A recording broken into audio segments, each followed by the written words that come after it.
Okay, now I would like to welcome Felix Neighbour from the Office for Disability and Michael Cromie to come up and answer any questions you have for the office.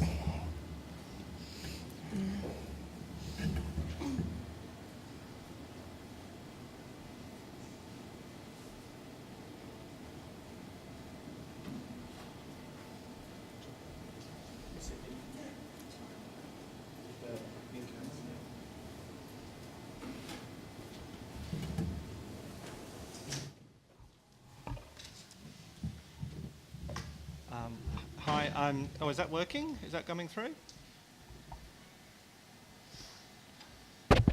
Hello? Yep, okay. Hi, I'm Felix from the Office for Disability and I'm Michael Cromie from the NDIS branch in the Department of Health and Human Services. So we usually start by giving a brief update on some recent developments. So a few from the Office for Disability's perspective. First of all, many of you may be aware that the Disability Advocacy Sector Capacity Building Fund process is underway. So that's an additional fixed-term fund of $1.4 million to strengthen advocacy in Victoria. Applications close on the 1st of March, and disability advocacy organisations that are funded through both the National and Victorian Advocacy Program are able to apply, as are organisations that represent the rights, needs and interests of diverse and isolated groups. So that's open to a broader group than last time through the Innovation Fund, and that really recognises that to get better advocacy for people with a disability, you need to cast the net out wider, and expertise often lies not with advocacy organisations but with other organisations such as Aboriginal community controlled organisations or women's health organisations or community legal centres. So that's out there, and that closes on the 1st of March. So more information is available on the Victorian Government Tenders website. So I think that's tenders.vic.gov.au, and you need to register and then you can download more information on that. So that's one thing we're doing at the moment. The other development is the release of the Every Opportunity Economic Participation Plan for people with disability. So that's been a significant amount of work, and it forms part of the State Disability Plan, absolutely everyone. So as you might have seen from the handouts, that really has a focus in 3 areas. So topical for today, education and learning pathways. Secondly, employment opportunities, both within the Victorian public sector and the business in the broader Victorian economy, and business ownership and innovation, so entrepreneurism, etc. I think the headline for this, the plan really is the target of increasing the employment rate from around 3% of people with disability in the Victorian public service to 6% by 2020. So that's across the departments and the Victoria Police Unsworn. And then that target will go up to 12% by 2025, and that will include the broader Victorian public sector, so all the agencies, so on and so forth. So I don't want to take up too much time really. I might just throw over to Michael just to allow time for questions and answers, but they're just a couple of examples of things underway. Thanks, Felix. Yeah, so the role of the department in terms of the NDIS transfer is to support people with a disability, providers and the community to transition to the NDIS. So I thought I'd just give you a quick update on where that stands at the moment, and then I'm sure there might be a few questions in the room about the NDIS. So the update is around 25,000 people have now transitioned to the NDIS, and when you consider that against the what's expected by June 2019, 105,000 people being on the scheme, we're a very, very small way there. So of the areas that have, are either in transit, obviously Barwon, you'd be aware, commenced back in 2013, and now 9 areas have commenced and are in various stages of transition. Hume Moreland and Bayside Peninsula are the next 2 areas that'll be transitioning on the 1st of March and 1st of April. So a lot of work's already going into supporting people in those areas to transition. And obviously work is still happening in a lot of those areas, the 9 areas that I've already mentioned, to continue on with helping people to transition in those areas. So we're a bit behind where we hope to be at this point in time in terms of numbers, but also probably you might have heard some of the experiences around the participant pathway and what the NDIA call the participant pathway, and some less than adequate outcomes and experiences for people through that process. So it's worth just noting the participant pathway trial is underway at the moment in Maroondah and Knox, and that's with the local area coordinator, La Trobe Community Health Services, and in Hume Moreland with Brotherhood of St Lawrence. And broadly speaking, what the participant pathway changes seek to do, and this might seem a bit strange that it's come to this point and people are not having this already, but much more in-person planning, so face-to-face planning, and that's been, you know, subject of a lot of consternation. People saying, how is it that you can do planning when you're not meeting with people? You might be calling them up. A lot of people saying they didn't even know they were in the middle of a planning episode until the plan arrived with them, or didn't arrive with them, as the case may be, and they found out what the NDIA had decreed that they were going to get. So the process that NDIA are now going into has been obviously informed by a lot of activism and a lot of disappointed people talking about that experience, and the Victorian government has certainly been providing feedback and seeking to influence that process to make it much more person-centred as well. There's a couple of things the Vic government are doing as well just to support that process. So there's now a supported access team. So that team's able to do much more. So there was a number of people that were dropping out of the scheme. So they were called uncontactable. And there's a lot of question marks over why those people were uncontactable. And again, a number of the reasons that have been cited have been related to the process, a difficult process to enter into, and that often phone calls were made when people weren't around, or phone calls were made and no number was left. The NDIA had quite a strict regimen of getting people into the scheme. So throughout the process, a number of people haven't been able to access the scheme. So there's a process now of going back over the areas that are in transition, or in Bowen's case, have ceased the transition process, and re-engaging with those people, and that's with the support of staff from DHHS. And the other thing is an intensive support team has been established in the department as well, that's there to support people who have been, again, experiencing less than adequate experiences throughout the process, in terms of particularly people with complex needs have often found the process difficult, and the support that they've been able to receive in a number of cases hasn't been adequate, or hasn't brought in other, I guess what the NDIA call mainstream services adequately enough. So again, the support that's being put in place now with the intensive support team is to revisit those people and try and assist them to get the supports that they require. The only other thing I'll mention is the Victorian government announced a tender of services that at the moment it delivers. So a tender to no longer provide those services, and those services will be provided by non-government providers. So those services are disability accommodation, which is under the NDIA called supported independent living, and respite, which under the NDIA is called short-term accommodation and assistance. So that tender is now opened, and that means that that over time that the government will not be delivering, the Victorian government will not be delivering those services. But nothing will happen in this current year, so no one will be shifting over to non-government providers until at least the start of 2019.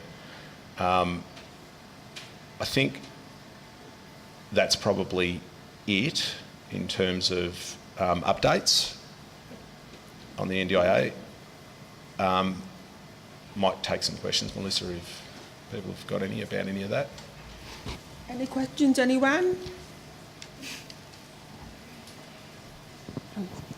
Hi, it's Natasha from Daru. I'd just be interested, Michael, with your department, whether there is a formal way that advocates can feed into that qualitative stuff around pathways? Because I just know at Daru we're getting a lot of inquiries about exactly that kind of thing, and from the agency the only response is wait for review or go through appeals, and that kind of, you know, they have to have a bad experience before they can actually make any positive changes.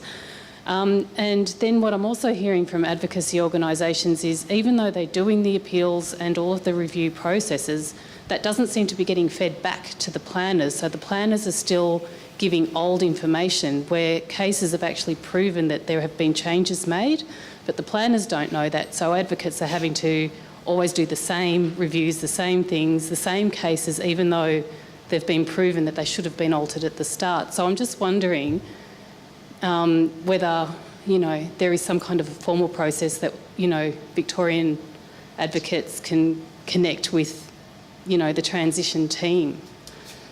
That's a really good question to start with. Thanks, Natasha, for that. I think what we would like to develop that we probably haven't been successful to date is a stronger relationship with the Daru and a more systemic way of gathering information about the experiences that people are facing. So we'll be talking to the Office for Disability about how we can do that. I think there's some real value in the experiences of advocates. We've also had other mechanisms where we've been able to gather information. So you'd probably be aware that there's a lot of funding that's gone out to organisations to support participants and providers through the transition support package. So there's some advocacy organisations that have been provided with funding through that. And we've now established more formal processes of gathering feedback through that pathway. And a lot of that is about the pathway and the experiences, but that can only be strengthened by the accumulated knowledge of the advocacy sector as well. So yeah, we'll definitely be approaching that in this way now. And now that the NDIA are at a point where I think they're quite open to changes in process and practice, and gives us a good inroad into influencing the approaches that are there at the moment. The second question, what was the second one was about, or was that covering off on your question in total? Yeah, it's sort of the feedback loop, I suppose. Yeah. Because, yeah, even though there's a lot of work in advocacy, even though there's a lot of work in advocacy being done in the appeals review, that doesn't seem to be going back through the NDIA to the planners. Yeah. So it's closing that loop, whether, you know, the NDIS transition team can be involved in that as well. Yeah, so I think, again, probably you're part of the eyes and ears on the ground, but what we do have is transition teams located in each of the 4 divisions, and similarly, it's monolithic, what's happening, and yes, the changes aren't trickling down as quickly. So you do get, you know, things are happening on a national, or are supposed to be happening on a national scale, and they're not hitting the ground. So we really rely on our operational divisions to gather that information and provide it back so that we can influence at the different governance levels that we have established the way those practices are actually being felt. So again, I think what we probably haven't quite nailed yet is exactly how we can gather a variety of different sources of information and evidence about the experiences on the ground, and being able to empirically sort of influence the scheme design and the future of the NDIS. But that we're certainly getting better at it, I think. And again, it'd be something that we can establish a better mechanism through advocacy, as we have done probably to date through our 4 operational divisions.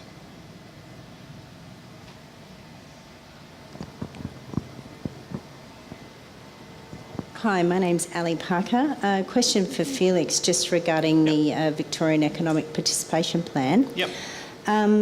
How do you think the effectiveness of the implementation will go when there's no direct mention of Department of Education? It's got Minister for Housing, Disability and Ageing, Minister for Industry and Employment and Department of Health and Human Services in terms of monitoring and accountability. There's a bit of a gap there, and I'm hoping you can address it for me. No, it's very much a whole of government plan. So there are a range of commitments that lie with the Department of Education and Training. I think with the two lead ministers, it's a really important message to say this is about economic participation. It's about jobs, which is why the relevant Minister for Jobs is alongside Minister Foley as the Minister for Disability. So it's very much a whole of government plan. It will be monitored in light of Absolutely Everyone, the State Disability Plan. And I've mentioned at various forums that there's a high-level governance group in government called the Interdepartmental Committee on Disability. And that includes executive representation from the Department of Education and all departments. There will also be a specific plan for the Victorian public sector, so a Victorian Public Sector Disability Employment Plan. That's been driven by the Victorian Public Sector Commission. So that's very much about lifting employment opportunities within the public service, and there'll be a working group that will have representation or connections back to the Education Department. Also importantly, that group will link in with another group I've spoken to previously, which is the Victorian Public Service Enablers Network, which is a group of staff with disability. So there'll be that VPS plan for the Victorian public sector rather. Education and training will be connected to that, as well as they'll be connected to the sort of higher level group that oversees Absolutely Everyone, and this forms a key priority of that. So a long answer to your question, education are definitely involved, but there's various accountability measures and governance groups, etc., to make sure that the work stays on track. No worries. I should also say that the Office of Disability is more than happy to come back and present on the plan. I can't possibly do it justice in such a short time, but we can provide a more comprehensive presentation at a later date. Talk to Melissa about that. And Lucy McCarley in the Office for Disability, who's really taken leadership of this work, can present, and she is more of an expert on the plan than I am. But nonetheless, I can answer questions here.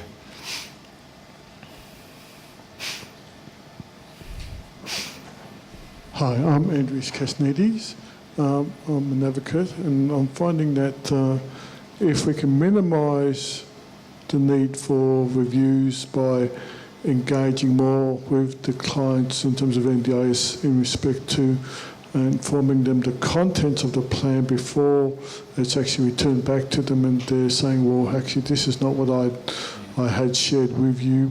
Had I been given the draft version, or if I had spoken to someone prior to the actual plan itself, I wouldn't necessarily have to be involved with reviews, appeals, and going through that process.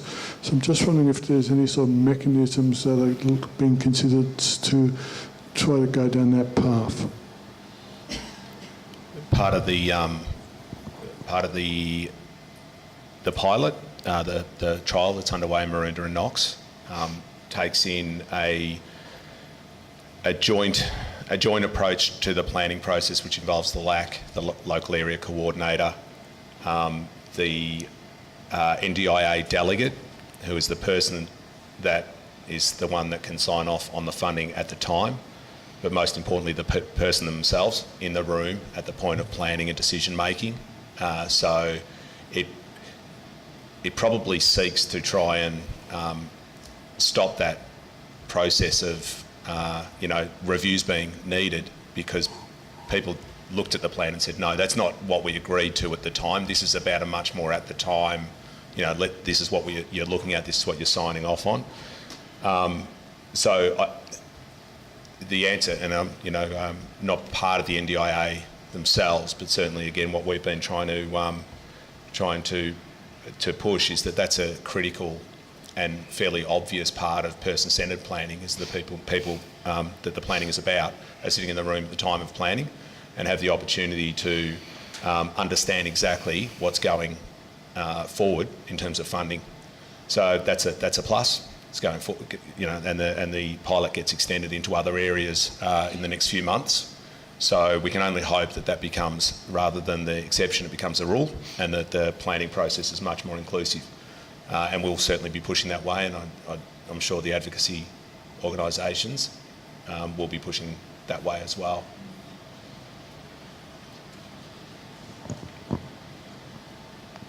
Hi, I'm Sharon Beggs. I was just wondering, the questions that are set out during the planning meeting by the LACs, it would be a lot easier to have that information out and available for particularly accommodation services to go through all that and collect all that information up front instead of having to guesstimate everything and wasting a lot of man hours coming to a meeting and half of the information that they've brought along isn't relevant. As a plan, it would be a really good framework for them to actually know those questions up front and think about. So can that happen? Or why isn't it? How do I? So I think, and I don't want to keep pointing to it as being the panacea because, again, it's probably just about good planning practice. But the pilot also involves an earlier conversation with the various stakeholders that are involved in a person's life. And that is about them getting a firm understanding of what it is that will be involved in the planning process.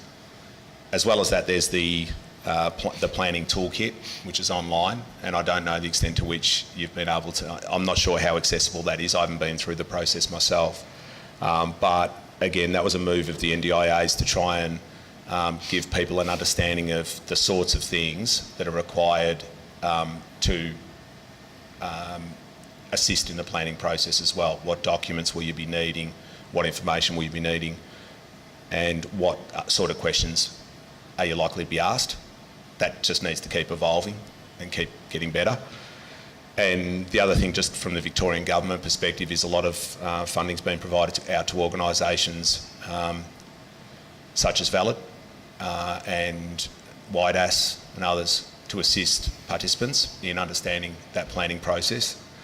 And we can provide through maybe through the update after this meeting a list of those organisations that people can also engage with prior to planning, because they've been through it, they understand, and they've helped participants through the process, and they're probably pretty well versed in what's required as well. So there's kind of a couple of parallel things that need to happen to help people through the process. Did that answer your question? No. Just if you don't mind, just let me know.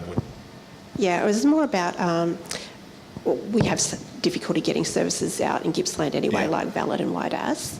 But just to have and from what I've seen in the toolkit and the information that's been out there on the NDIS website, it doesn't clarify the questions. So the actual questions that are asked by the LACs during the planning meeting, if people had that exact information, they could sit down, get through the plan probably a lot quicker because they'd be knowing exactly what the questions were, and then the LAC can then just tweak it or ask side questions to get more information from the actual individual. But at least that framework would be there, which I think is missing now. We'll provide that feedback. I think there's two sides to it. I think there's what we've been strongly encouraging from our point of view is a much more nuanced approach to planning anyway, which doesn't deal with that really, because what we're saying is it should be a conversation where you're sitting in the room with the person rather than a script. So what the framework, I think, is a really good idea. Some of the questions they might be asking is a really good idea, but a lot of the feedback we've had to date is that there is inflexibility in the approach they've been using. It has been scripted. It is a checklist, a ticking off process, and we, from the Victorian government perspective, have been pushing the other way, saying that really what you need to be doing is sitting in the room having a conversation, and you might gather from that, these various items you need to tick off to enable you to allocate funding and the like. But really, proper planning is a much more iterative and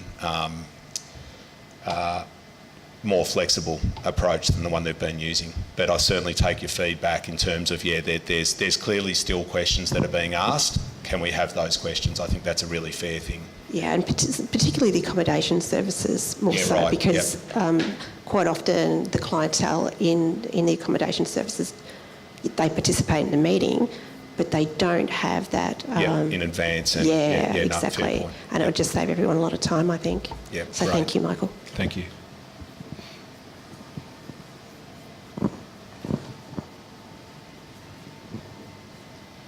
Do you mind if I just say one more thing before you round me up? Because I realised that I failed to mention, just in terms of funding opportunities as well, information linkages and capacity building is one element of the scheme design. So there's individualised packages and then the element called information linkages and capacity building. So in Victoria, jurisdictional grants will become available in the middle of next year, but up until then I suspect there'll be later this year an opportunity for organisations to understand what those jurisdictional grants are going to look like and start to test some ideas around information linkages and capacity building. And by full scheme, around 132 million will be available through that particular component of the scheme. So it's certainly worth keeping abreast of what's happening in that space as well. Any more questions?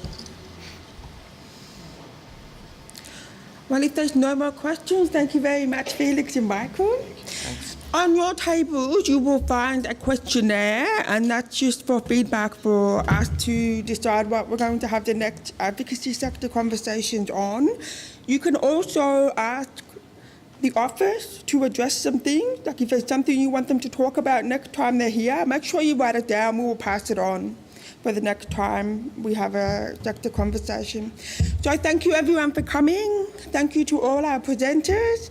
Thank you to the Auslan interpreters, Victor for live streaming, and Michael for looking after our sound. So safe travels home, and see you next time.